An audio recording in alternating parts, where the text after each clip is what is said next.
sens, de l'emploi aussi, et puis évidemment aussi du bien-être, du mieux-être pour toutes les personnes qui sont touchées de plein fouet par cette crise du pouvoir d'achat, cette crise du logement trop cher. On a énormément de personnes qui sont logées mais qui n'arrivent plus à se chauffer, qui sont logées mais qui n'arrivent plus à se nourrir, qui n'arrivent plus à éduquer leurs enfants.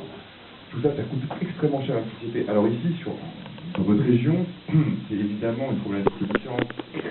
C'est une ville de France, et on a plein de personnes âgées, plein de retraités, des fermiers, des gens qui sont dans des conditions de vie complètement hallucinantes, dramatiques, invisibles, mais vraiment invisibles. Des gens qui se cachent, qui veulent pas en parler. Il y a une urgence à agir. Donc on peut agir. On va parler d'isolation, de l'insalubrité des logements. On peut agir fortement pour former maintenant des jeunes qui, eux, ça c'est des emplois non délocalisables, qui vont travailler sur justement une remise, une réhabilitation des logements. Il y a une déperdition énergétique hallucinante. On dépense énormément en énergie justement et ça coûte très cher.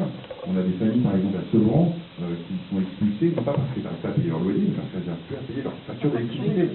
C'est quand même fou. Bon, c'est évident qu'il y a un retour sur investissement qui est phénoménal là-dessus.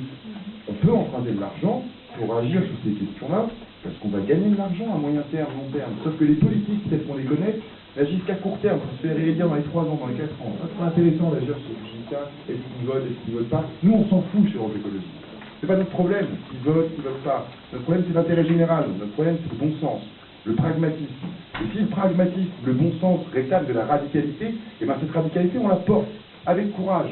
Et on va expliquer aux gens pourquoi il faut une métamorphose réelle des outils, des moyens et finalement aussi des arbitrages au sein des exécutifs. Bon, les Verts se sont battus en interne extrêmement, avec beaucoup de courage, moi je crois. Mais sauf que c'est pas public, c'est pas visible. Donc finalement, c'est deux trucs, vous avez vu la DOPS au deuxième tour, bon, il ne se passera finalement pas grand-chose. Et ben non, on va se battre. On va se battre au sein des exécutifs, on va se battre dans la rue, on va se battre là où justement il y a des incohérences pour dénoncer, pour continuer à sensibiliser l'opinion. Voilà, il faut prendre la parole. Alors moi je suis quelqu'un de médiatique, donc j'ai un peu une parole comme ça qui porte, mais il ne faut pas qu'elle écrase toutes les autres compétences. Parce qu'Augustin Legrand, c'est finalement le mal logement, c'est une trentaine d'associations avec des enfants de Don Quichotte qui sommes unis maintenant depuis 3 ans, ils font des rapports successifs, les du Premier ministre, les du Président. On connaît les solutions, on sait qu'il faut couper les robinets. On ne naît pas sans abri, on ne naît pas dans une maison insalubre, enfin, il n'y a pas de fatalité à tout ça. On est capable de couper tous ces robinets qui avec l'exclusion. Bon, mais c'est les politiques qui peuvent le faire, les politiques ne nous entendent pas. Nous, on va agir fortement. Et c'est un petit peu ça que je veux transmettre comme message. On a énormément de solutions, on a une possibilité de faire contre-pouvoir au niveau régional, et il y a un vrai maillage régional aussi qu'on est en train de mettre en place avec des outils. Par exemple sur le logement, je vais revenir un petit peu là-dessus, mais c'est vrai que la région n'est pas très riche, la région n'a pas énormément de compétences là-dessus. Mais en même temps, nous, on est en train d'inventer un outil, là, c'est un fonds d'investissement privé. On va appeler de l'argent, on va appeler les privés à investir de l'argent sur un fonds spécial qui sera rentable. Alors, on va pas gagner des milliers des cents, hein, mais au moins, on sait que l'argent ira sur des choses essentielles, éthiques. On est capable de lever 2 milliards d'euros au niveau national pour réinjecter cet argent sur des politiques publiques essentielles, nécessaires, et pas plomber les budgets des régions, pas augmenter les impôts. Donc on peut faire, il y a énormément de solutions, énormément d'outils, et je vous promets qu'on va mailler au niveau national pour faire en sorte qu'on soit réellement à contre-pouvoir, et aussi pour faire en sorte que ce changement-là qu'on va enclencher, il soit visible de la part de tout le monde, quoi.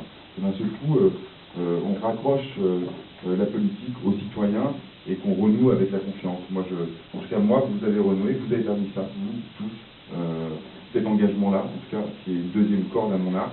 Toi, c'est pareil, je crois que il y a plein de gens qui sont dans le même cas que moi, et voilà, bon, je sais pas, je m'emmène un peu les pinceaux en vous parlant, mais en tout cas, je suis ravi d'être là, je suis convaincu qu'on va gagner. Si on ne gagne pas demain, on a déjà gagné aujourd'hui en tout cas, enfin, donc on va gagner successivement de plus en plus, et on est sur une pente vraiment ascendante.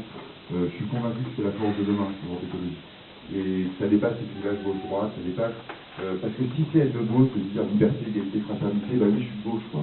Si c'est être de gauche que de défendre les droits fondamentaux qui sont inscrits dans notre Constitution, d'ailleurs, je suis très fier, je tiens à saluer, que Stéphane Hessel, qui a permis, enfin, je sais pas si vous connaissez sûrement Stéphane Hessel, qui est un médecin résistant, qui a écrit justement cette Constitution, ce préambule.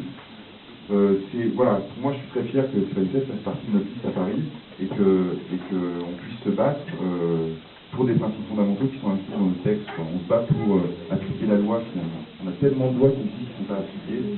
un moment, battons-nous pour nos principes fondamentaux. Et puis, voilà. En tout cas, merci de m'avoir accueilli. Et puis, je pense que vous allez revenir à Dijon, si ça peut venir vous voir. Et, Super.